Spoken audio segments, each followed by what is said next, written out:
Welcome to A and B Horror Movies. I'm Aaron, and I'm joined once again by Matt Forgit and Brandon Perras Sanchez. Welcome to you both. Hi, Aaron. It's great to be back. Yes, absolutely. And Happy New Year. My God, time flies. We were just here talking about Christmas horror movies, and now we're back to talk about Christmas. Nope, not Christmas. To talk about horror movies in the snow. The holidays are behind us, and the new year is here. So I'm so excited to have you guys on again. This is going to be so much fun. Before we jump into the winter horrors, though, I just want to say, Brandon, you are a director, a writer, a horror author. You star in your film Saint Drogo, which I just watched recently, and I can't wait to talk about it today because it qualifies as a horror movie in the snow, at least in the cold. There's some snow in the mix. You're also a writer. I've got some of your books here, To Break a Pale Yoke. Let me hold these up. So if you're watching, make sure to check out Brandon's movies and his books.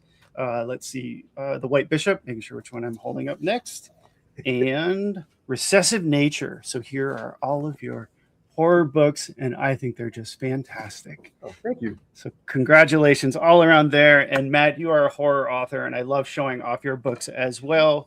We have You Better Watch Out. Let me hold these up for a second so people can check out the artwork. It's Always Halloween here. How to Be a Professional Mourner. Hopefully you can see these. And The Felicitous. Just awesome all around. Congrats to you all, your books, your films, and everything you are doing. I think it's just amazing. Oh, thank you. Thank you. And my grandma, if you need any convincing, my grandma says I'm a very good writer. She said I'm very special. So if you want a reason to buy the books. I think that says it all, kind of like with my YouTube channel. I think the only one who watches is my mother. So there you go. All right, let's see. So Happy New Year, guys. It's so cool to chat with you once again. So like I said, we're going to talk about our favorite horror movies in the snow. So with that, let's jump right into the list that we came up with. And the first one I have is Ghost Story. Now, we do have a Blu-ray of this, but I couldn't find it. So we're going to go with the DVD. So this classic stars Fred Astaire, Melvin Douglas, Douglas Fairbanks Jr., and John Houseman. It's a little bit of an unusual film in that there are horror elements, but it's almost more of a drama. At least that's how I like to describe it. What is your take on Ghost Story, and why did you two want to add this to our list of favorite horrors in the snow? Aside from the setting, I think it's one of those movies too where it was that time period of the early 80s where it does have a slow burn, but if you enjoy those things like movies like Burnt Offerings or The Changeling, it's got that kind of feeling to it. It's got that feeling like if you stick with it, it's a story. It's about people. It's about, I mean, there's a couple of good jump scares there. I don't want to spoil anything, but in the first 30 minutes, there's a really big surprise coming. Yeah. So I'm big, and the special effects, amazing practical special effects. Yes, and that fall from the building, how can we not talk about that moment? I mean, it has been out for over 30 years, so if you haven't seen it yet, I guess it's okay to spoil. But that's a bit of a shock, right? You think the guy's going to be the main character and then plummets to his death. And they do it twice in the movie with someone you think is going to be the main character. Yeah. That's right, yes. Yeah. So this movie has a bit of a slow burn, let's say. Do you think that adds to the tension or just sort of the weirdness factor of the film? A little bit of both. Because the whole movie is just very eerie and off-putting anyways. And then like the horror elements that do arise are genuinely creepy. They did a really great job with that. But it just feels like it's a slow brooding, cold movie. Yes. That works for the story. Yeah. It wouldn't work as a teen slasher.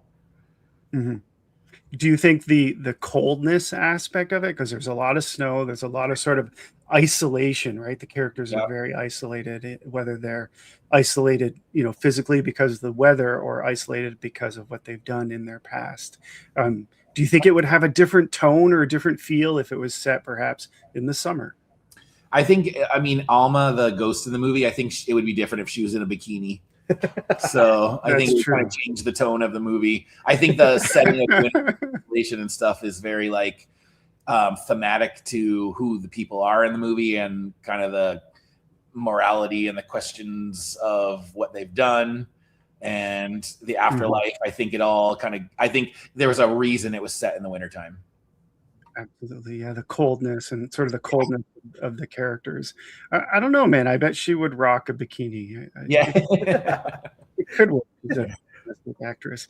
What would you say is the creepiest moment in Go? If you're just joining, we are talking about Ghost Story. That little jump scare before the bridge scene. See, I was thinking the exact same thing. Yeah. Same.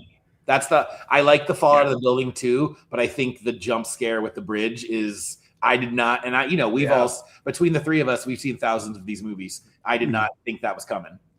It's one of the few movies that has a scene that actually gave me chills. That actually was creepy. That's one of them. That scene is just fantastic. It's so unnerving. Yeah, agreed. Yeah, I love this film. I feel like it doesn't get enough attention. People don't really talk about it. It's kind of a unique film. It's structurally, it's kind of different with the past setting, and then jumping back between the past and the future and the aged characters. But there's something that kind of gets under your skin and stays with you. If you've seen this movie once, I think it's a film that you'll never forget, and it stays with you long afterward. Excellent. So that's Ghost Story. Why don't we move on to the next one? And that is Curtains. Yes. Such a great film. Another unique film. Before we jump into any questions, what is your take on Curtains, and why did you think this was one that should be on the list? I fucking love it so much. It's like one of my favorite slashers. It's just such an interesting premise, and it's actually creepy too. Like that scene with the dream sequence of the doll on the side of the road. It's just really dimly lit, and it just feels like a really gross fever dream. And the plot is really, really fun too. I'm surprised that it hasn't been remade yet, which I hope people don't remake it. But yeah, and of course the ice skating scene, that's iconic with the hag mask and the hag mask. I should say, right? Yeah. And the acting's really fucking good in it too. Like all the actors and actresses do a phenomenal job. It's a good one. There's something that's overlooked too, and people get bored with it. But I don't know. There's a lot going on there in a good way. That's really interesting. And there's some flaws with the story. But go ahead. Yeah, I don't know. It just has that early '80s charm that can't be duplicated or replicated. It's I also love Curtains. I love this movie so much. And I think it's interesting if you look at some of the credits of the people who worked on it. They went on to make soap operas. And it's funny because, if you watch the movie, it's very like a soap opera kind of plot, sort of like a woman locked away in the hospital, and then there's revenge, and I love it. I also love Curtains. I genuinely think the ice skating scene is an iconic 80s scene. And that scene alone is terrifying. So if you watch it even outside of the film, I mean, how many people do you think I've seen that on Instagram or right? Yeah. What the hell movie is this? I need to see the entire film. Well, now, during the day, and it's like you can make something that scary that's that well lit. It's that's an achievement. It's great. Yeah, we need more daytime horror, I think. I agree. And so Lynn Griffin is in this. You spoke to the cast, and she was Claire in Black Christmas, which we just talked about last month. What do you think she brings to the table in this film? And I still think she should have had a bigger role in the first Black Christmas, but she gets her moment in Curtains, I guess. Oh yeah, she makes up for it. And the great Leslie Donaldson from Funeral Home and Happy Birthday to Me. Yeah, she's in there too. These are our 80s and 70s girls that I will always love. God, I love Funeral Home. Yeah, I do too. It's a good one. No, so I have to ask here then: do you think Curtains would have had the same feel if it was set in the summertime? Well, I think it's one of those situational horrors where everyone's just trapped in this house, and so it's if it was in the summertime, they'd probably be all outside chilling, and they wouldn't have the same claustrophobic feeling. Yeah. Agreed. The ice skating scene, I guess you could do it with rollerblades. That'd be very 80s also. So also or roller skates, right? Let me see. I want to give a shout out to a few folks who have joined us. We've got Matthew Keller Art. Thanks for. Oh, never mind. Better half. Yes, never mind. Hi, Matt here from. I'm not sure who that person is. Let's see. Hello. Matt and Brandon. Shannon White says, "Hi, Matty. Your anthology book finally arrived. Can't Brandon's wait." in it too. Yeah, awesome. Oh, that's the one we talked about last month. I forget what it was called. The Christmas House. Christmas House. Yes, by Bludgeon Girls Press. Yes. Let's see. El Tendo's on. Hey, man, thanks for joining. And Frank Mendoza. Hey, Frank, what's going on? I got to get to Newberry Comics to pick up these flicks. Yes, absolutely. Oh, yeah. All right. Well, thank you, everyone who is joining in the chat. Yes. Hi, everyone. Thanks for jumping on. We just talked about Ghost Story and Curtains. Let's see. I don't know if I have anything else to say about Curtains. I do love the tagline: behind every curtain, someone is waiting, someone is watching. Would you be mad if they made a remake? It depends. Yeah. I mean, there's an opportunity there to make a fun story out of it. Yeah, I don't know. I don't know. Let's go through me first if you remake it. What do you think if they did a modern remake of it? What would you want to see? What would be like the must elements? Obviously, the ice skating. I don't want to make another drag queen movie, but that'd be really fun, like a drag queen version of that movie. Honestly, oh my gosh! Yeah. Yes. Well, there you go. There's some material for you, I suppose. All right. Next, let's move right on to Chill Factor, the snowmobiling getaway that is an absolute nightmare. And this Arrow edition is just fantastic. I love this. The artwork here, and I don't think that's the original. I think this is the original. Yep. That was the VHS cover. That's awesome. The VHS cover, yes. The VHS cover. This is a movie that people hate for no reason. Again, like when you watch it, like, what is the goal of the movie? Like, this isn't fucking like Gone with the Wind. You know what I mean? It's like, but it's really, really fun. Like, I'll read these reviews on Letterboxd. People like, oh, 2 stars, and it's like, I had a lot of fun with this movie. It's like, well, the goal of the movie is to have fun. Like, this isn't like a think piece. It's about like a guy that drives a snowmobile that's summoned by a weird Ouija board that they don't explain. Like, I don't know. It's a cool looking Ouija board, I think. Yeah. And some of the best snowmobile kills ever, right? Yeah. It's still fun. Like, are we not? I feel like, are we not allowed to have that anymore? No. Is that a purely only 80s thing? Like, Brandon actually said this to me before. Is like sometimes it's just nice to watch a horror movie that's just for fun, that isn't about themes and like a secret family story. It's just like sometimes it's nice to just watch a dumb, fun 80s slasher. And that's the goal. Like know you're watching. Like, I don't know. Like, give it, if you had fun with it, give it 4 or 5 stars. You had fun. That's the point. Like, it's not Hereditary. Although I love Hereditary, but it's not Hereditary. Not at all by long shot. But it's so much fun. Yes, and it doesn't really make sense, but that's also part of its charm. The low budget charm with this. Sometimes it doesn't make sense. No. Doesn't make sense. So if you were in this film, if you were in Chill Factor, do you think you would survive one night? No, at all. I'd be playing with that Ouija board immediately. The Ouija board, no, I wouldn't go snowmobiling in the first place. So I'd be like, have a great time, guys. So good advice. Yeah, I wouldn't go at all. Oh my gosh. All right. Well, if you haven't seen Chill Factor, check it out. Watch it with all the lights out. Have a few drinks, invite some friends over. I think that's the best way to consume this film, and sit tight for the Ouija board scene because it's massive. And it's the most interesting looking Ouija board I've ever seen. Yep. Yeah. Imagine having that prop.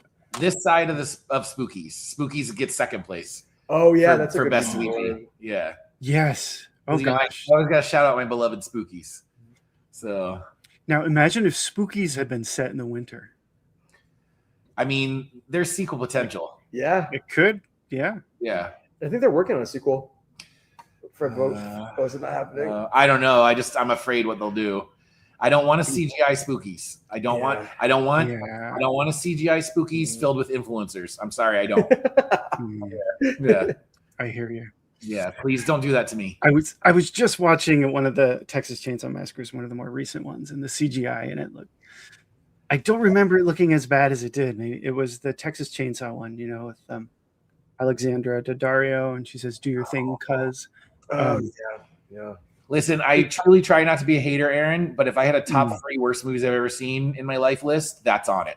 The 3D Texas Chainsaw. Oh, it's bad. That movie that's the only movie I've ever gone where I actually considered leaving halfway through. I know the intro and it's not set in the winter, so it doesn't matter. It never happened. Sidetracked. The intro, Gunnar Hansen's in there, Bill Moseley. They had all the reasons it should have been amazing, and then instead they gave us what they gave us. Yeah. It's too bad. All right, well, let's move on to a more fun movie, and that is Ravenous. Yes, yes. Gosh, who is in this? Guy Pearce, of course. Robert Carlyle. David Arquette. Yeah. It has an amazing cast. Amazing cast. Kind of a weird film, the way it's all set up. There are like Western moments, and then there's like cannibal moments and supernatural moments. What do you guys think about Ravenous? I love Ravenous. I love it. I actually saw Ravenous in the movie theater. Yeah. For like the week it played. And I think then it was gone, right? Out of here. I just think it's one of those movies that it doesn't have a plot that would appeal to a mass audience. Like it's set in it was the Mexican American War it's set during, I think. Mm-hmm. I'm not sure. Don't quote me on that. But it's very like, it's set in the past. It's about soldiers. But it's a great story about PTSD and cowardice and survival and cannibalism. And it's gory and it's weird and fun. And I think it's when they say things like underrated gems, that's an underrated gem.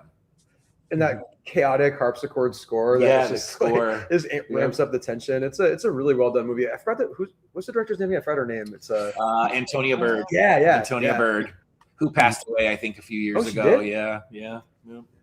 Oh no. Yeah. Too bad. Directed by an amazing, underrated woman director, which I love. So, what are your favorite elements about Ravenous? What made it stand out for you? I mean, you believe it. I think that's one of the reasons it is so good. You believe, like the world they created, it feels authentic. It never, even though it veers and it has very dark comedy, which I also love. Yeah. But never at any point does it seem, how there's like the ludicrous comedy and there's that fine line. It never leaps into that. Like you believe everything that's going on in the movie. It feels real. Right? It feels real and authentic. And I can see that. And the music, the sets, the acting, the characters, all the characters have character traits. It's very well written, I think the guy who wrote it, is it the same screenwriter as Silence of the Lambs, maybe? Oh, really? I'm not sure. Don't quote me. It's somebody famous though. He did something else. Ted Griffin. Yeah. Okay. I think Ted Talley did Silence of the Lambs. But I think Ted Griffin did some other very reputable, he's like a good writer. This is like a passion project, I'm actually shocked they released it to so many theaters because I don't know how they thought they were going to sell a movie about cannibalism in the 1800s to a mass audience. Yes. Yes, agreed. I think I saw it on the big screen too. Now that you mentioned it. What year did this come out? 99. I'm pretty sure I did see this in the theater as well. So, how would you describe it? Because it's kind of a genre bending film. Do you think it's a horror film, a Western, drama, dark comedy, all of the above? Kind of all of the above. It's definitely got like a lot of Western elements to it for sure. Mm-hmm. But it's like definitely a weird little anachronistic movie. Yeah. Okay. Who would you say is the real villain in it? Ooh. That's a great question. Huh. I think the movie kind of asks you who the real villain in the movie is. I mean, obviously Robert Carlyle's character, not a great guy. He's going around killing people and eating them. Probably out of all of them, he's probably the worst of the worst. A few strikes against him, yes. Yeah. I think there's kind of like this underlying theme of nature being a villain, and if you believe in folklore and if you know folklore and stuff, there is kind of talk about Wendigos and skinwalkers and, Native American lore. And there's kind of this thing where you don't mess with things that you shouldn't mess with. And that's, a good lesson for everybody all the time. Absolutely. Sound advice, right? Yeah. We learned that in Scary Stories to Tell in the Dark. Remember they had the Wendigo story? Yes. Yeah. We learned that young. Don't even say those names out loud. I'm nervous to say it out loud. Yeah. Let's not do that. I did miss some of the chats here. Let me see. Frank, happy birthday to me. I don't know if you're referring to the movie, which is awesome, or if it's classic. Good one, Frank. If it really is your birthday, happy birthday, man. Darkroom Views. Hey man, what's up? Thanks for jumping on. Darkroom Views, evening, Aaron. What about Matt and Brandon? Maybe it just got cut off. Let's see. Oh, Frank said not my birthday. Let's see. Yay, looking forward to it. Shannon White, 158. Frank has a few things. And Oh, I forgot about that. Oh, yeah. Scary. That's Yeah. right. Jeremy Yeah, Davies yeah. is an amazing actor. Yeah. Actor. He's in the Black Phone movies as well. Exactly, yes. And Frank says not my birthday. Okay, thank Okay. you for clarifying. I do love Happy Birthday to Me. Do you know I did an Instagram post on that a couple years ago because I love the film. I didn't realize that's what people post when it's their birthday. I got so many happy birthdays that I just stopped saying it's not my birthday and I let it run its course. All right, let's move on to the next one. Now, this one I'm excited to talk about. I even wore the shirt. I love the shirt. Misery. Yeah, classic. I don't know if you can see it, but the stares I get in public with Oh this. yeah, that's awesome. the hobbling. Yeah, that's a great shirt. I love just walking around Target with this shirt on. And if you're Okay, a certain gosh. age, you know what that movie is by the picture alone. Yeah, Yeah. Oh yeah. like Oh, it's so good. Like, oh, I know that. that's a Yes, great I shirt. love this film. Great shirt. It's a Cult of perfect Cult. movie. Perfect movie for a shirt. Yeah. James perfect Caan, movie. Kathy Bates. Awesome film. I think it's one of the best Stephen King adaptations, if you ask me. Absolutely. One of his best books too, because it's not long, it's tight, it doesn't have extra characters, and it's just fantastic. And this movie, oh my God, I will stop talking. What are your thoughts on Misery? It's such an insidious movie because like she just gets more and more evil as the movie progresses. When you find out like she's a baby killer, like all these little things that keep happening, you're like, oh my God, it's like she's truly like a psychotic evil person. And the movie just kind of slowly like keeps dialing it up and dialing it up. It's just so well done. It's paced perfectly. Yeah, I don't know. They don't make movies like that anymore. No. And I mean, Kathy Bates, that's one of the greatest performances you'll ever see in a horror movie. I mean, that's one of the best performances probably of the last 50 years, you know. She's an amazing actress anyway.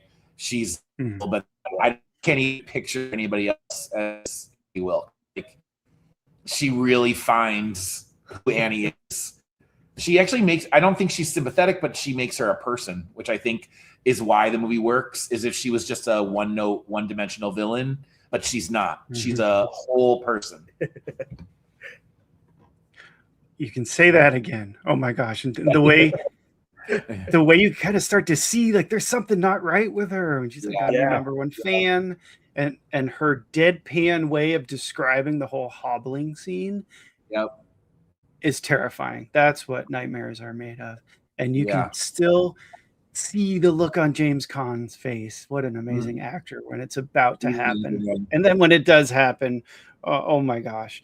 So yeah, I don't even know, where do I go there. Do you think Annie Wilkes is a horror icon? Do you think Kathy Bates delivered such a great performance that she's up there with the villains like Anthony Perkins and One thing I really love about her too. So I have a few female friends that talk about this, about like anytime there's like a female antagonist, it's usually because of like a trauma, and like they're like, can you just give us an actually instinctively evil woman that's not like evil because of trauma? And she's like, Kathy Bates in this movie is like, she is inherently evil. There's nothing that happened to her. She's just a psychotic, awful, crazy person, and it's great. It's like that's like perfect villain. It's awesome. Like, she's not an anti-hero. She's just bad. Like, she's not a nice lady. No, she's like killing babies and stuff. Like, bad lady. Like, it's fun. And I love she's doing all this over a romance novel. Just makes it even funnier. Like, there's like some Danielle Steel shit. Like, and I love that she doesn't curse, right? She said, what is it? Like, you dirty bird. Cock-a-doodle. That's like the worst thing she'll say. And of course, I'm your number one fan. As Frank says, I'm your number one fan. Perfect song. Yes, absolutely. Let's see. Oh my gosh. Can you think, so the hobbling scene, I keep coming back to this, but can you think of another scene in horror? Because it's shocking and it hurts. It hits, it's like a punch to the gut. Can you think of another scene in horror that is as powerful as that moment?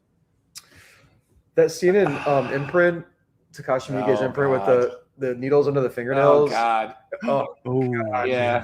No thanks. Anything with fingers gets me. Like Splinter, and the movie Splinter, where the guy has the alien splinters and his finger bends all the way back. That's an underrated one, Splinter. The Maniac remake with that Achilles tendon scene under the car, that got me too. I think also things I think of is that have the impact of the hobbling scene. not necessarily, let's say, as violent, but I think when you're in the theater and you're watching it for the first time and you see it, I think like the gasp or the emotion that it evokes, I think of like when Buffalo Bill is stalking Clarice in the dark basement with the nightlight on, and she finally turns around and gets him. I think that kind of is such an impact. Like those, you just remember those things, and it's like, maybe it's not, it's not as painful, let's say. But I think, and in 7, where they lean over the guy who they think is dead, I think those moments are like, you remember those moments forever. Yes, or what's in the box, right? Yeah, I see dead people. I see dead people. The scene in Audition where she cuts the guy's feet off. That's another movie great movie. I will never watch that again as long as I live. Yeah, that's a one-time watcher. Well, especially like having a scene like that in Misery is just, you don't see it coming, because it's like it's not like a slasher. So like you're not going into expecting gore. And all of a sudden it's like, holy shit, we're going here. Yeah. And like and not a drop of blood, right? Like she breaks his legs and you don't even see any blood. Oh, God, that scene. And she does both, right? Doesn't she do one then the other? Yeah. Oh my gosh, that's too much. Don't make Kathy Bates mad. No. Well, okay, before I forget, I want to say, so her performance was iconic in Misery. That could have typecast her, and that could have been like the last we ever heard of Kathy Bates, right? Yeah. But it really speaks to her as an artist and an actor that she's moved on, and she has so many other films that it's almost like Misery is way down on the list. Yeah, she's one of the greatest actors of this current generation. She was great at Dolores Claiborne too, the other Stephen King movie. Yep. Yes, she was good in that. Excellent film. Let's see. Swift is joining us. Hey, Swift. Thanks for jumping on. Glad you're here. Let's see. Yeah. Buffalo Bill stalking. Yeah. Buffalo Bill stalking. knows horror, trust me. Best scene. Oh, I can tell. Yes. Gosh, I don't know what else to say about Misery. James Caan, rest in peace. It's too bad he died recently, but very, very talented actor. And I got his autograph like 2 or 3 months before he passed away. So I'm very thankful. Very thankful to have gotten that. I'm not sure if I have Kathy Bates' autograph, but have you ever met? Either of you ever met Kathy Bates? No. Oh, no. I haven't either. I love her. I think she's an icon. One day. What would you ask her if you ever met her? Going off the rails a little bit here. I mean, she's been in so many good things. I don't even know where I'd start, which movie I would ask about, or I think I just want to hang out with her because I think she seems cool. Like she's like a really cool lady, like smart and funny and like a real down-to-earth kind of person. Mm-hmm. And you can ask her about hobbling, how she really feels about it. And Swift says, Misery is a fantastic piece of winter horror. Yeah. It sure is. So with that, let's see. Next, we've got switching gears a little bit with 30 Days of Night. We've got some action, vampire kills. One of my favorite things about this film is that the premise is just unbelievable. 30 days, no sunlight, and vampires, right? I mean, need I say more? What are your thoughts on this ultimate action horror movie? I love 30 Days of Night. I think I appreciate that. Listen, I'm happy. Whatever makes you happy in life is great for me. I don't want my vampires to sparkle. So I like bad, mean vampires. And don't get me wrong, I love Fright Night. I think Chris Sarandon is one of the best vampires ever. But you can be charismatic, but I need you to be evil too. Yes. So I like that they took Chris Sarandon and they took like the vampires from Buffy and Angel, which I also love those shows so much. And those vampires have personality. And what they said is, we're going to take any human qualities whatsoever away from these vampires. That is scary. Like, it's an animal. At that point, the vampires in that movie are not remotely human. Like, it's there's such a hopelessness in that movie when you watch it. And I think that's one of the things they did really well, is the feeling of like, you are in a lot of trouble in that movie. Side note, they stay in that, remember the part where they're kind of in the attic for a week? Where did everybody poop? Think about that all the time when watching films. Yeah. Where do they go to the bathroom? Yeah. So you're in an attic for like a week with like 17 other people. Where did you poop? Yeah. It's a good question. I don't know. I wish I had an answer. Know. We need an answer in the sequel. Oh my gosh. Like someone goes to town and just finds all the poop in the attic. Imagine the smell, right? The smell in that attic. The vampires would Yikes. find you. They'd smell the poop. Yeah. It's like, I mean, even like on a plane, you can still smell it if you're sitting next to the bathroom, which is so gross. Swift says those vampires are so scary, and absolutely, they're very scary. Author, creator, 30 comic book source material. Yes, it is based on a comic book. Steve Niles. I have not read them. I've not read, but I know that it's based on a comic book. Where did everybody poop? Yes, Shannon, we're all with you on that. Oh my gosh. So going back to the premise, 30 Days of Night, can you think of another horror movie that has as good of a premise as that? I struggled to come up with something when I was thinking clearly, again, Spookies. Spookies, yes. Okay. Yeah, they had a really good plot. There's some, yeah, they already shot themselves on day Swift is with us. Swift understands. Yeah. Exactly. Shannon and Swift get us. Yeah. Horror movie plot is I think there's a few. Maybe not as the thing with 30 Days of Night is I don't think, and I don't mean this as an insult, it's not an intricate plot. It's a very set up. Like I think the movies I think of are like Hereditary or The Silence of the Lambs, where there's layers upon layers of what you're watching. Whereas 30 Days of Night is like, here's the setup, you're in trouble. Yes. Yeah. And I think, but that 30 days without sunlight and vampires, that alone, it's like, that's just brilliant. I think, especially the story itself. Especially like in, a lot of the horror subgenres, like I'm like so fed up with zombie stuff and vampire stuff. So I'm glad like, there are people trying to do something new with it. And it was nice to see 30 Days of Night have a whole new take on it. So, these subgenres can still be interesting. You just got to kind of push yourself a little bit. Fair point. Yeah, it's fun. Yeah. All right, then next we've got Howling 5, The Rebirth. I have to say I don't really remember this one, so I'm going to lean into the two of you to talk about Howling 5, The Rebirth. Gosh, what can you say to set up this film? Listen, I just need people to know who haven't seen it. It's the greatest film of all time. Come on. Yeah. Seriously? No, but I love it with all my heart. It came out in 1989, I believe. I think IMDb had it as 90, but I remember like the 89. I remember renting it for some reason in 89. I don't know. Who knows? Maybe I'm making this up. However, it is a movie where, I love the original Howling, absolute classic. I actually really enjoy a lot of the Howling sequels as much as everyone hates them. But Howling 5 is a 10 Little Indians style where they get all the characters together in a castle in Budapest. And then one of them is a werewolf and it's killing everybody off. Come on, it's amazing. And it's cold and they are stuck. Like they are in the middle of nowhere in this castle. Like the bus driver is gone. There's a werewolf. There's great music. They actually did a couple of things I really like in the movie where they did their best with a low budget. They tried to give the characters character. They tried. And you don't ever know who the lead character really is because every time you think someone's right, every time you think someone's the lead character, they're like the next one to go. So you're like, oh, it's clearly this person. Like the first person who figures out something's wrong is like the next person to get killed in the movie. It's such a great movie. It's such an underrated. The only downside I would say is if you're watching it for werewolf action, you literally only see the werewolf for like 37 seconds. But again, the budget was probably like $12. Yeah. But it's such a great movie. It's a lot of fun. I think it's for people who like castles. I love castles. I like werewolves. Horror movies. Yeah, so it's horror movies. And I like is anyone of significance in it? That didn't sound right. Is Dee Wallace in it? Anyone back from the other? No. I mean, clearly they're all significant to me. Aaron. Yes. So and truly talented. Yeah. Sure. I don't know if a lot of them I think I've seen in things here and there, but I don't think they had like I know there's an English actor named Philip Davis who's in it, and I believe he's very famous in England and the UK. Oh, okay.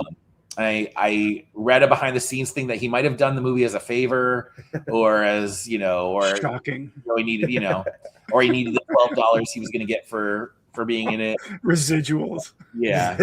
But I highly recommend this movie. You don't need to see all the other ones to see it. It's a really fun, good little movie. I'm curious.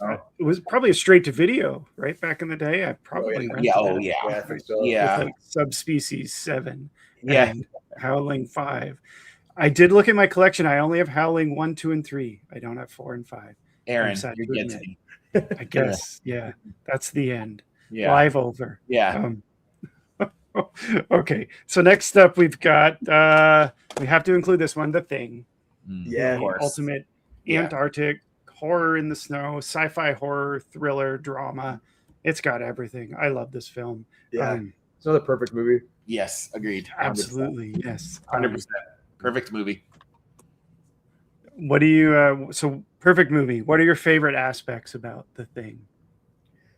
It's just so batshit crazy, and like it's paced really well. The plot is great. It's Yeah. you know, the practical effects are unbeatable. The score is Mhm. fantastic. And again, like, I love like claustrophobic settings. So it's just I don't know.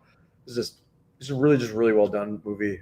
So it has all the elements of just like everything you want in horror, like right there. Like, And the acting alone, John Carpenter, there's a reason he's one of the greatest directors in horror. His movies look amazing. Yeah. He's a master of color. He is a master of sound. He makes his characters, they have character. I think that's the most important thing if you're trying to make a decent horror movie and not just let's say a fun, frivolous 80s, because I'll accept them not having a lot of character, but you kind of get a sense of who each character in this movie is. There's like 12 characters. You kind of know who all of them are because his writing is good. And I want to piggyback on Brandon with the special effects. The special effects in that movie, that is 1981 when they did I think they filmed it in 81, right? Released in 82. Those special effects are incredible. Yeah. Incredible. And to think that was considered bad at the time. And it took, it was a huge flop. People hated it. And it's now rightfully considered one of the greatest of the horror films. One of the best. Yeah. One of the best remakes, one of the best horror films. That whole scene with the shock, like the through the chest. Yeah. Absolutely. Do you think would you say this is the perfect paranoia movie? Oh yeah. Oh, absolutely. Yeah. And they're reading a lot. And you talk about isolated settings. You're in Antarctica. Yeah. Like you are in trouble. You're not going anywhere. Yeah. Exactly. Yes. Let's see. Frank says The Thing. Yes. Do you think the ending needs an explanation? So I know there's a lot of debate around. No. What? Not everything needs an explanation. Yeah. Sometimes things are scarier. Kind of like the ambiguity that you could interpret it one way. And I think the fact that people are doing that speaks volumes for how fantastic of a movie it is. If you ask me. I think there's something about like not having like a finite answer at the end makes people want to rewatch it. So I'm going to look for like, is there something I'm missing along the way? That's kind of fun. However, I think a lot of modern horror is taking advantage of that, and they just crap out in the ending because they don't know how to end it. So, but like I feel like at least it's a small little like sub thing that happens at the end where it's like, okay, like it can get away without actually like telling you what's going on. But I agree. There's a small detail there. Yeah. I agree. I have the 4K edition of this, but I couldn't find it on my shelves. The problem is real. The 4K transfer looks amazing if you haven't seen The Thing in 4K. And I just want to give a shout out. A couple years ago, I host outdoor movies in October. We watched The Thing. It was freezing that night in October. I had a fog machine going, a big projector screen. That's and awesome. we were all bundled up in blankets and winter coats. And I must say that's the best way to consume The Thing. Very cool. If you haven't. Yes, yeah. Showing it the last Friday in January at Buttonwoods Brewery. Oh yeah! Shout out to DVD Horror. We love those guys. Yes, I've been chatting with them actually. Yeah, what do they do? I missed that, Brandon. What are they doing? They're showing the Thing at Buttonwoods Brewery the last Friday of January. Oh, very cool. Yeah. Are you guys going? I think if I'm not working, I'll go. Same. We'll let you know, Aaron, because we can get you out of the house and. Get me out of my basement. I spend all my time in my basement. It's like I'm not allowed to go outside. Yeah. I'm kidding. Oh my gosh. Honestly. Fair. Yeah. I'd take a drive down to Providence. That'd be fun.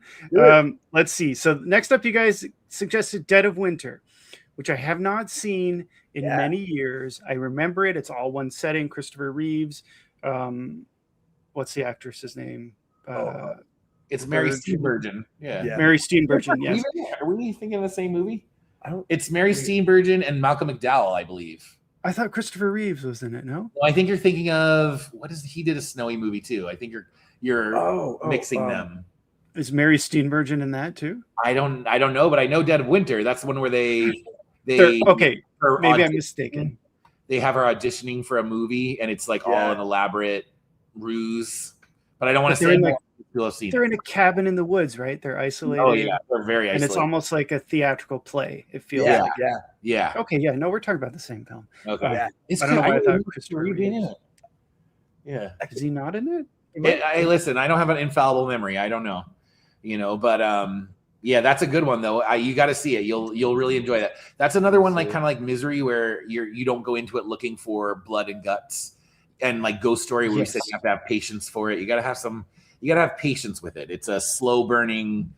The feeling of dread is there from the very beginning. I don't see him. He is not in it, and that speaks to how long it's been since I've seen the movie, because I imagine him in the film. I wonder what movie you're thinking of.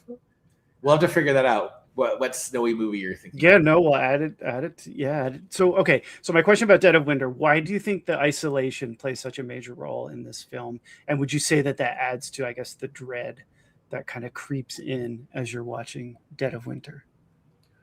I think so. Do you like that that cabin fever kind of feeling, where it's like you're trapped in this place and a little stir crazy. Probably traveling is probably can't really escape. And she's in trouble and she knows it. Yeah. And that's she's got to outwit these people so she can get out of this situation. I think with movies like that, where they're a little more on the realistic side, you think to yourself, it's scary because you're like, what would I do? Like, would I be able to get out of this?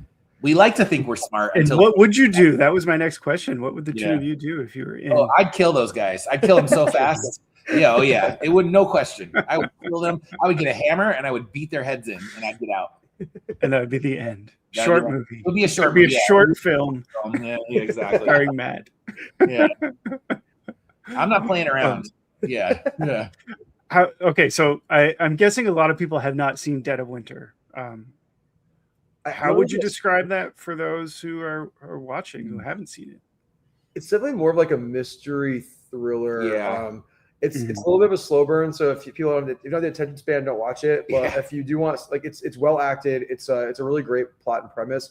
I saw it by accident. I autoplayed it on Tubi after some other weird movie. I can't remember the name of it. But me and Ryan were watching it. We ended up really enjoying it. But yeah, you gotta stick with it. It's a slow burn, but it's good. Like, it's fun. If you like mystery, it's good. And a shout out to Mary Steenburgen, who is a really great actress who's been around for 40 years, and she's excellent in everything. And she's so good in this movie. This is a perfect Sunday movie. If you're feeling Sunday blues, put this on. Or if you have the flu and you're really sick and you can't go anywhere, watch this film. Or if you drink and you're really hungover, I think this is a great film. As well, because it's not intense and you just kind of get sucked into the story and see where it takes you. This is another example too. It's like you don't need gore and violence to make a horror movie. It's scary, so it's like it's good rating. And Swift, when you watch it, don't read spoilers about it. Yes, no spoilers. All right, so maybe we shouldn't say anything more about Dead of Winter. Okay, Deliver Us from Evil is another one that you recommended, and I think this is like a crime thriller serial killer movie. It's Prom Night 4, Deliver Us from Evil. Oh. Have you seen that one, Aaron? I was thinking one with Eric Bana. Is that Deliver Us? No, I didn't recommend that one. That's a fine movie. All right, then I have nothing to say. Prom Night 4, Deliver Us from Evil. Take it away, guys. What do you think about this film? I need you to know that Prom Night 4, Deliver Us from Evil is a beautiful, wonderful movie that I love with all my heart. And I saw it when it came out on VHS, of course, and I rented it. And I was always a fan. I love Hello, Mary Lou, Prom Night 2. Yeah. I love Prom Night.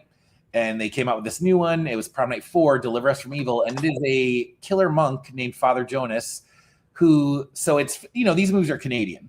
So I learned that in Canada, when prom happens, there's snow on the ground. So instead of these kids going to the prom, they go to their friend's house that their family owns in the woods. And it used to be the monastery that this killer monk was kept in for years and years. And guess what? The killer monk is coming back for the kids. It is such a good movie. It came out in 91, and what I love about it so much is it takes all the 80s slasher tropes and plays them straight. So even though we're at the very end of the cycle of slasher movies, they were like, you know what? Let's squeeze out one more. And it's a ton of fun. The characters are fun. The kills are fun. It's actually kind of very mean-spirited, but not so mean-spirited that you can't enjoy it. It's mean-spirited enough. And it has an awesome final girl who I love. And she's in a totally 90s, like Courtney Love, baby doll blue, crushed velvet dress. And how can I not love that? These are all things that I like, I know I've seen it, but I think I blocked it from my memory, and I don't own a copy. People hate it. People hate it. Reviews. Yeah, it gets horrible reviews online. I don't know why people don't. I think Brandon's the only one I know who likes it as much as I do. I'm a big fan of religious horror too, so that's always fun. It is a religious horror. Okay. But I don't understand the hate it gets. I don't there's either. Way worse movies way from worse. The 80s that people like. Way worse. Really? I love it. It's like there's not like a lot of like really good tongue-in-cheek moments. I think so too. It's yeah. You just can't. I think I'm like, are people going into these movies expecting Hamlet? It's called Prom Night 4.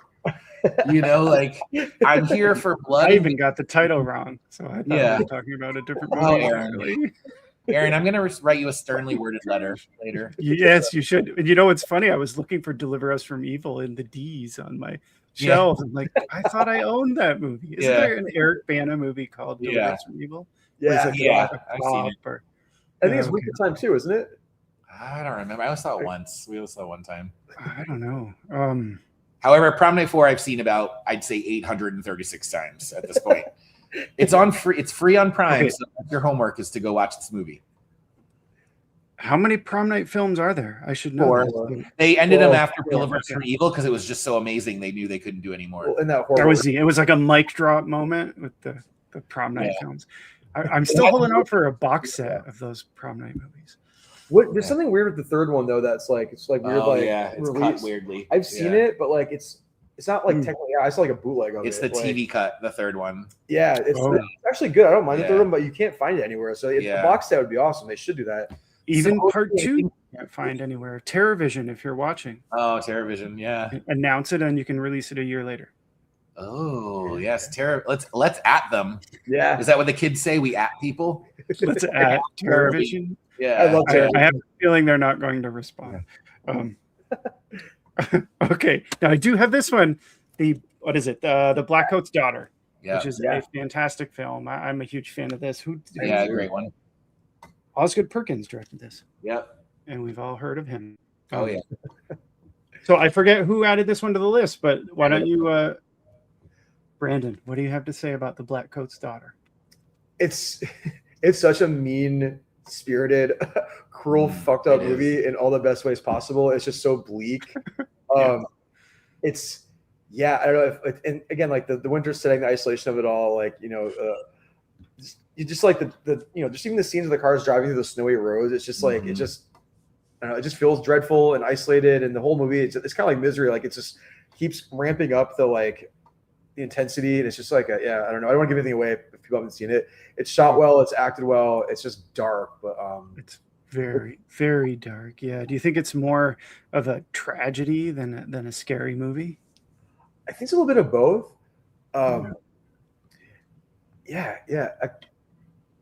Well, it isn't a lot of life just a scary movie, especially Unless now. you're talking about scary movie, scary movie, which we're getting a new one. Yes, I'm excited for it. It kind of like, I don't know if people have seen Session 9, but it has like kind of like a Session 9 feel to it. Oh yes, my favorite movies. Yeah, I agree with that. Yeah. So if you're a Session 9 fan, you'll probably like Black Coat's Daughter. I don't want to give too much away because it's like what happens at the end is just like holy shit. Don't read the spoilers on this one either. Go into it. I think Black Coat's Daughter is one of those movies too. Go into it blind. Don't go into it knowing everything about it. You'll enjoy it more if you let the story unfold. And it's also, I think that's a slow burn one too. Yeah. And you kind of don't really ever know what's going on for sure. But the acting is so good. The scenery is so beautiful. The colors are beautiful. I also really like this one. Yeah, me too. And Bloody Disgusting says it's a horror masterpiece. I think fair. Yeah. Guaranteed to haunt your nightmares. I can't see who wrote that. But that's a good plug there. Gosh, let's see. Next up, Brandon, we have your film Saint Drogo, which I just watched. As I said, I loved it. Oh my gosh, it's so good. You're the lead. Oh, just congratulations. I thought it was so much fun. It was so fantastic. I had a great Thank time you. with it. And it's set in the winter, Cape Cod. And let's just say the characters stumble upon some very dark rituals and cult-like behaviors, and things don't end very well. No spoilers here, but what can you say about your film? Congratulations first, but what can you say about it? It was fucking cold. Yeah. It's fucking cold, yes. Yeah. It Yeah. did look cold. We filmed it on the national shoreline, and yeah, like we where to begin with it, but yeah, there were some times, I don't want to give anything away, but like we didn't read the tide charts correctly, and one time the water kind of washed up onto, like, almost like took our equipment away, and but Oh my god. a seagull was drowning. I went and saved it in the ocean like an idiot, and like as you see in the movie, I'm in like underwear, like just a thermal in that scene, and it's like yes, soaking wet from rescuing the seagull that was probably gonna die anyway. I think the wave like broke its neck or something. So like, yeah, it was, the whole thing was cold. That was my own fault for getting wet in the wintertime. Yeah, it was just, I never want to film a movie in the winter again, but winter is naturally so cinematic that like you already have such a gorgeous setting, especially like on the shoreline, and you know, it's just like, it's beautiful. So it's a double-edged sword, because it's the worst time to film. It eats all your batteries up, which when it's cold out, your batteries just evaporate. So we had to keep changing batteries for the camera and the like recording thing like every 5 fucking minutes. But yeah, it was a good time. There are moments where you fall face first into the ocean water. How was that? That was actually filmed on a warmer day. So oh, okay, good. It wasn't like a freakish, like, we filmed in November. There's like a freakish heat wave. Like, there's a scene like when I'm on the rock, and there's like, there were people playing volleyball like not that far from it. But yeah, it was like this weird warm day. There's like insects out, and so it's like, what the fuck? But that we filmed that nice thing where I fall into the water like during the warm spell we had. And I have to say, the effects, I know that Joe Castro did them. They're fantastic. My gosh, 100%. There's a kill scene that I'm not going to say who it is or what happens, but wow, it's amazing. He's such a talent, and you're very lucky to have worked with him. And you are a talent yourself. I think thank you. You've created something really special here. I'm thankful Joe did this, because he flew from LA, like, which is hot, and like then it's like Provincetown's like 2-ish hours from Providence, so we had to like get a hotel out there and bring them from like Los Angeles to Provincetown, and then like it was just so fucking cold, and like the scene that you're talking about at the end, like the blood and the blood tubes started getting frozen, so like we just had like all these things that he wanted to do, like kind of we had to like improvise. It ended up working out, thank God, but yeah, it was just like, I give Joe a lot of credit. Him and his husband came out, and they were troopers, because it was fucking cold, and they did their thing. Yeah. Oh, absolutely. And it looks cold, and that sort of adds to it. It wasn't like you're acting like, it's supposed to be cold. It's really the middle of July. It looks cold. It feels cold. And that sort of adds to the tension when things go very dark and off the rails. And it does happen fairly quickly. Gosh, let's see. So how can folks watch St. Drogo for those who haven't seen it? So we're working on the streaming thing right now. We're hoping to get it out on something within the next like month. But we do have the Blu-rays available. If you go to I have the Blu-ray there. Oh yeah. Let me grab the Blu-ray, Aaron. Yeah, no, please do. Oh wait, Matt will get Matt's gonna get it. My sweet better half is gonna go grab the Blu-ray for me, so we can plug. I wanted to add that the movie is a lower budget movie, yet it does not look like it at all. The cinematography, the music, agreed. The performances, right there. Yep. No, right there, honey. Straight ahead. Yep. There you go. So the website is just monstermakeupllc.com, and there's a link to like where you get through it. Yeah. Can you see? Is there a glare on that? I can see it. I love the cover. Yeah, I saw that on IMDb, and I'm all about physical media, so I hope I get one as well. I'll get that to you too. So one of the stories I like to tell this story about when Brandon and I first met. I went to a con, and I'd never been to a con before, and of course my wonderful better half Matt came with me, and a lot of people at con, it was my first con. I didn't know anybody. A lot of people, not that they're not being polite, but they just don't know what to do with you. And Brandon right away was just like, hey, like, cool, why don't you? We're gonna show this movie. Do you want to come see it? And I remember saying to Matt, the good thing is if the movie sucks, we don't have to be their friend. So we no commitment, right? And it was great. The movie was great, and we're like, okay, we want to be friends with these guys. Like these are people we want to like. And Brandon also loves practical special effects like I do, so we share that love of like I love they made this movie and they had practical special effects. Yes. I love that it sort of has like there's kind of a Stepford Wives vibe to it as well. Like something isn't right just under the surface, and their lead character, there's a moment where he's sort of warned, like, get out, leave while you can, and of course they don't. I don't want to get into spoiler territory, so I'm trying to keep it very, very high level. Saint Drogo, though, it's fantastic. If you're watching and you haven't seen it, make sure to check it out. And Brandon, I think it's just awesome. I think you're awesome. Well, thank you. Give you some praise there. Absolutely deserved.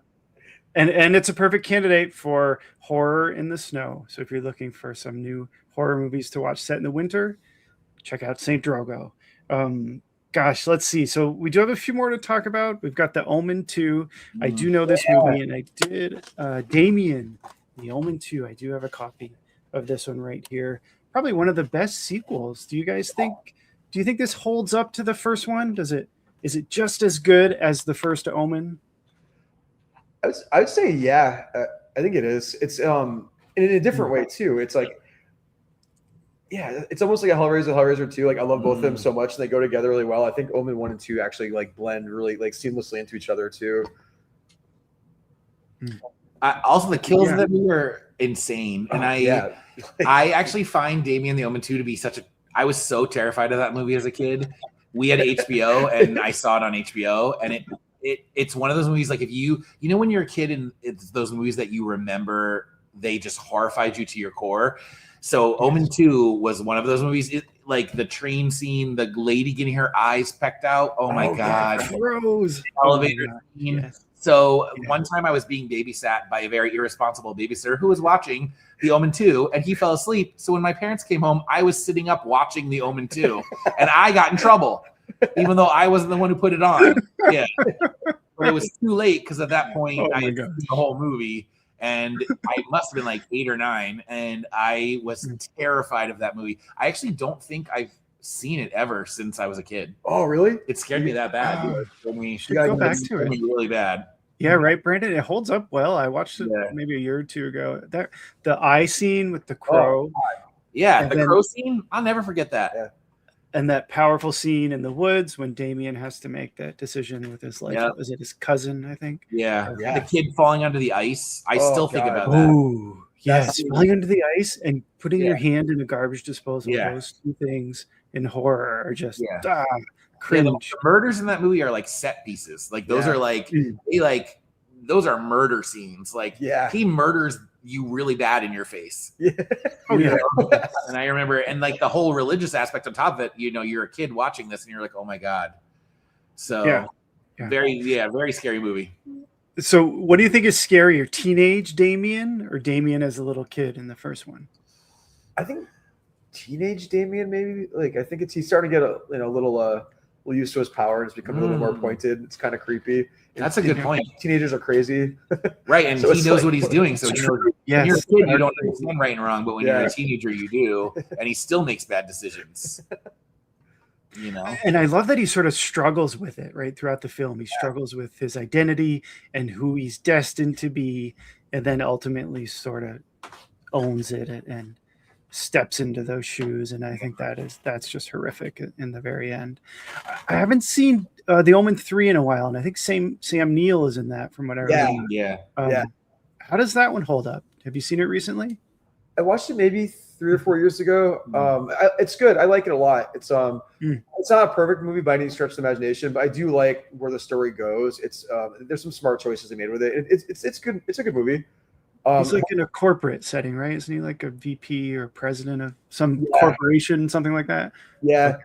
And then, or is it maybe it's military? I think it's military.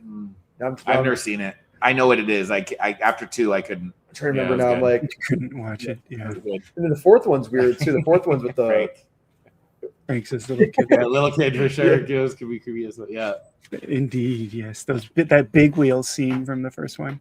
when he's Remember riding. that scene in The Good Son 2 Under the Ice? Oh god. Yeah. So the ice scene again. Yeah. Put it back. Oh, he's riding the bike.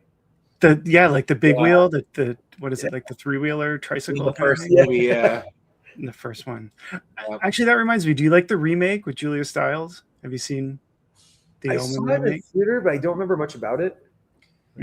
I love Julia Stiles. pretty I good. love her. I love her. I love her. I just don't get Yes. the point of needing a remake of The Omen. If you're not going to do Yeah. anything different, or they Yeah. didn't do anything. It's the same movie, but less scary. It's identical, and Liv Schreiber is the father. And Yeah, I love Liev Schreiber too. I think he's a great actor. I think they're both good actors.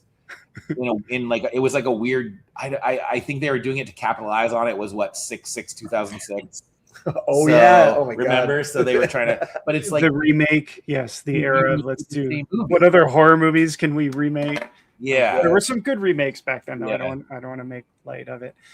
One of my favorite scenes from the first Omen is with the nanny when she hangs herself at Yeah. the birthday party, and she says, "It's all for you, Damien." Yep.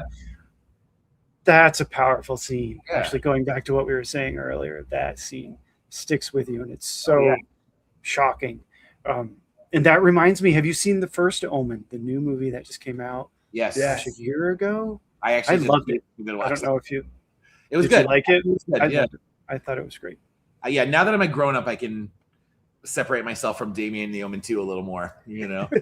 So how did you feel at the very end when he says, "Don't you want to know his name?" I was like Vietnam flashbacks, So Like, I need a minute. Let me just sit here for a moment. Yeah. Let me finish my popcorn. Yeah. Oh my gosh. Okay, so we're down to the last three.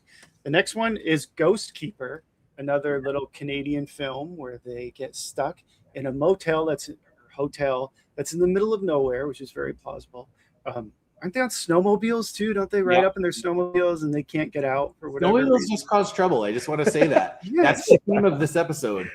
Don't use a snowmobile. It causes trouble. You'll die. Just stay home in your basement and everything will be fine. Yeah.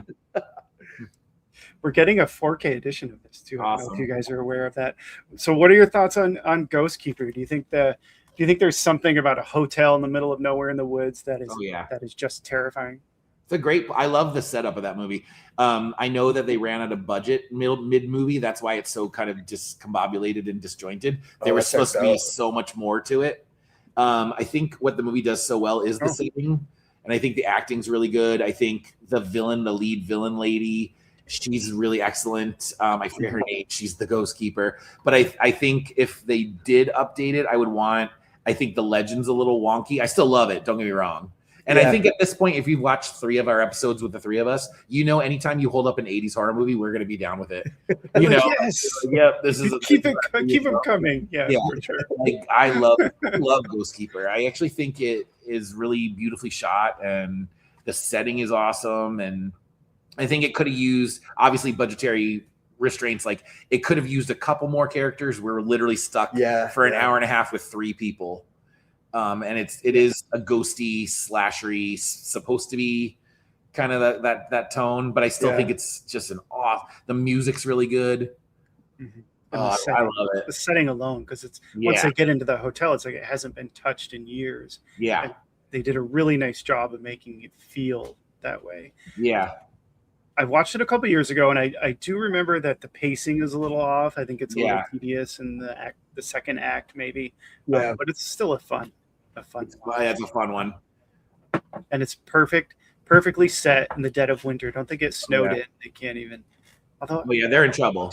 They run out of gas, right? Is that it? Yeah. And then there's like an impending snowstorm, I believe. And then it's the lead girl and her cheating boyfriend who's cheating on her with the other girl. And then they meet the Ghost Keeper. And the Ghost Keeper comes in. I don't know. I'll have to watch it again. I got to see that one again. She's like, they had like a weird like deal like where I think he's like the breadwinner and she's allowed. It was kind of, they like have weird chat about it. It's interesting. Oh, so he can do what he wants. Yeah, we don't do that. Yeah, that's not. We're feminists over here. Yeah. What would be a lot of fun is if we tried to figure out like a live stream where we could watch the movie and comment on it and have people watch it like a watch party or something. Can we do I would Prom love Night that. 4, Deliver Us from Evil? We'll do a double feature: Prom Night 4 and Deliver Us from Evil with Eric Bana. I'm just kidding. Okay, 2 more. We're almost done. This is one I added to the list. Black Mountainside. I'm not sure if the two of you have seen it. Okay. Oh, yeah. I love this film. The Thing vibes. They're set in the Antarctic. Paranoia sets in. There's a bit of a supernatural element to it. They uncover. So with The Thing, you kind of assume that the aliens come from space in The Thing. In this, they clearly uncover something underground. And I don't know. I'm getting chills just thinking about it. What a finale too, right? With these guys, it's not over. I don't want to say over the top like with the effects in The Thing, because there really aren't any special. There's some gory moments in this, but there are no monsters in it. It's all sort of psychological. This film, I think, deserves more attention. I always recommend Black Mountainside to anyone who's new to horror. They haven't seen it, and I will stop. What are your thoughts on this fantastic film?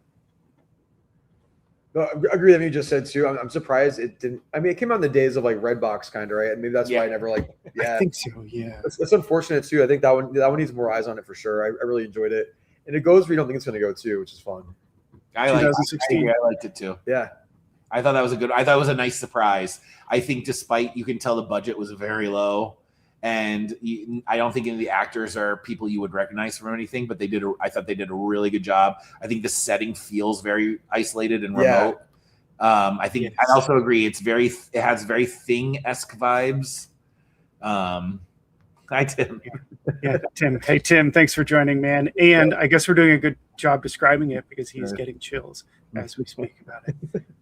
There's one scene, if I remember correctly, there's like a deer in the forest just staring back, and it's just so intense and subtly creepy. I'm getting chills too. I mean, I grew up in the boonies, so I'm used to staring. Oh, so you're used to staring, stare downs. Day. Yeah. It's just a normal Sunday for you.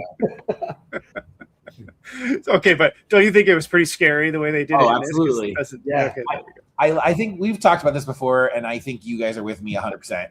I like movies where I can tell the people who made it care about it. Yeah. And I think the people who made this movie, you can tell they like horror movies and that they were trying to do something with heart and their passion. And you know what? I love when you can tell. And I could tell when I watched it. I think that makes me enjoy a movie 100 times more. Yeah, I agree. The setting, the tone, the atmosphere. Oh, yeah. A lot of heart went into this film, and I think it sort of bleeds through. You can tell that someone really put a lot of blood in blood and whatever. Blood, sweat, and tears. Blood, sweat, and tears. There you go. Oh my gosh. It's getting late into this film. Let me just see. Tim says, what's up, guys? Hey, Tim, again. Thanks for joining. Caring is 100% more important than budget. Absolutely. And that's exactly what we're talking about. Yeah. We always talk about this. Brandon and I discuss, and we just go with you, Aaron. I would watch a low budget movie where a million times over a soulless CGI movie if I feel like your low budget movie, you cared about what you did. Yeah. Which, going back to St. Drogo, you can tell they cared about what they did, and it shows in the movie. Yes. And I absolutely. love that. I was going to refer back to that as well. Awesome. I agree.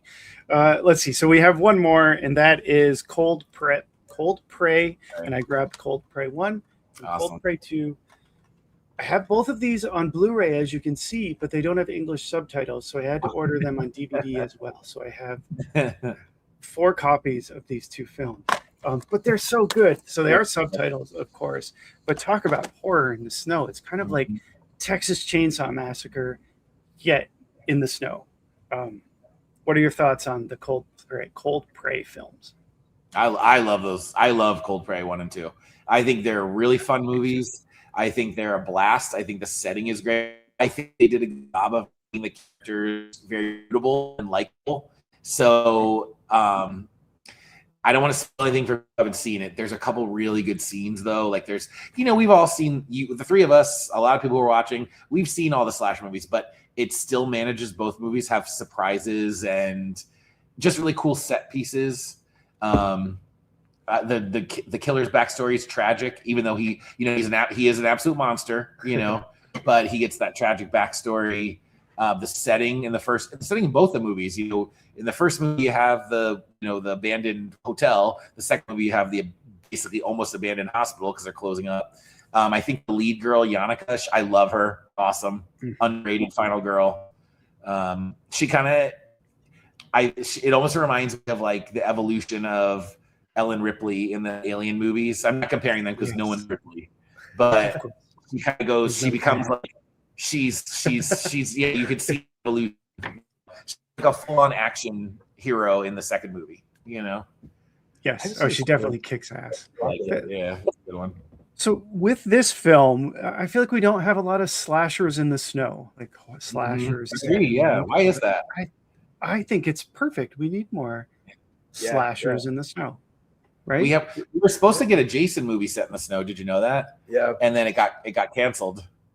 Yes, we did get the fan films. What is it? Never Hike in the Snow. Never Hike. Yeah, those are awesome. Those are great. So we kind of got Jason. Those are awesome movies too. Yeah. Like a summer camp slasher in the winter, right? You could have it's awesome. You could have it's a winter reunion. Like the camp counselors are coming back and it's like January and that's the only time they could all come back to the summer camp where they were all counselors years before. The closest we've gotten is Mad Men because it takes place on Thanksgiving weekend. And I love Mad Men. I love that movie so much. So but it's not snowy out. Blood Rage too. Oh, Blood Rage. Oh my God. I guess it's like this comes winter. I guess it does. It's Thanksgiving, but I think they're in Florida though. So no snow. It's kind of wintry, I guess. Yeah. So one slashers, there's not really a lot of not Thanksgiving. We need more like that. So Brandon, here's your cue. I'm giving you some free ideas. Although you said you're never going to film in the winter again. Yeah. Well, we can do St. Drogo too. It'll be set in the St. Drogo too. Yes. If you're in the hot tub or something, we'll do it. Well, there's some like slashers, just like Iced and Blood Tracks. Iced. The band. That's true. Yeah. Blood Tracks. I was disappointed. I forgot to mention Iced because that's a little unknown, unloved classic. I have a copy of it right there on my coffee table. I love Iced. I thought it was on our list, and then we failed. Next year we'll do part 2, Winter in the Snow. And Dead Snow we didn't mention either. It's a lot of fun. Nazi zombies in the snow. This is a good one. And Morley Nelson's Uncontained. Morley Nelson's new film Uncontained. I know he's going to try to make it tonight. I don't think he did. It's another one to check out. And then Shannon lastly says, like you all said, the thing was so perfect because of the cold, isolated setting. Absolutely. The same thing with all the horror films we talked about right now. I mean, I think they all have isolated settings. If we were to go back through the list, just about all of them. Well, maybe not The Omen. I don't know, or Ghost Story, to some extent. Let's say they have isolated settings in the winter. Let's see. So Brandon and Matt, thank you for joining one more time. This has been so much fun. We're already thinking about our next live stream, and we might do Love and Horror for February and Valentine's Day, but I don't want to promise anything until we commit to it. So I don't want to put you on the spot. We'll talk about that offline. One last time, I want to give you a shout out to your books. So Brandon, I've got Recessive Nature, The White Bishop, and To Break a Pale Yoke. There you go. I'm not doing a very good job showing them. But here are Brandon's books. You can order these on Amazon and also direct. If you don't have a copy, I suggest getting one as soon as possible. And then Matt, I'll show your books again. I've got the Felicitas. Yours are a little heavier, so I don't know. I'm going to hold them all up. I will try. How to Be a Professional Mourner. You Better Watch Out. And I dropped one. Oh my gosh, everything you put in it is falling out. Your bookmarks. It's always Halloween here. There we go. Some of the best book covers ever. Oh, thank you. Yeah, I love the artwork. All book covers. Agreed. So let's see. My next question for you both is, what's next? Are there any new projects? I know we just talked in December, but is there anything new that you want to plug? We're both in the Christmas House anthology, which is on Amazon right now.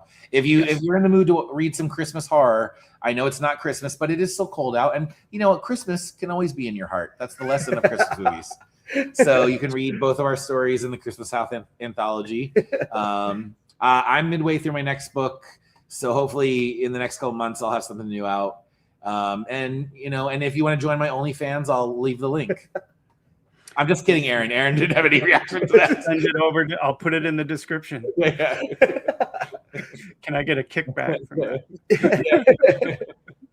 Oh my gosh. Let's see. Well, thank you both. It's always a blast. Thank you everyone for watching. If we didn't mention a horror movie set in the snow that you love, please let us know and we'll try to fit it into a future live stream. And one last time, Matt and Brandon, always a pleasure. You guys are legends. Yeah. So much fun chatting with you. Thanks for everybody for watching too. Thank you, everybody. Thank you. Absolutely. All right. Bye, everyone. Thank you.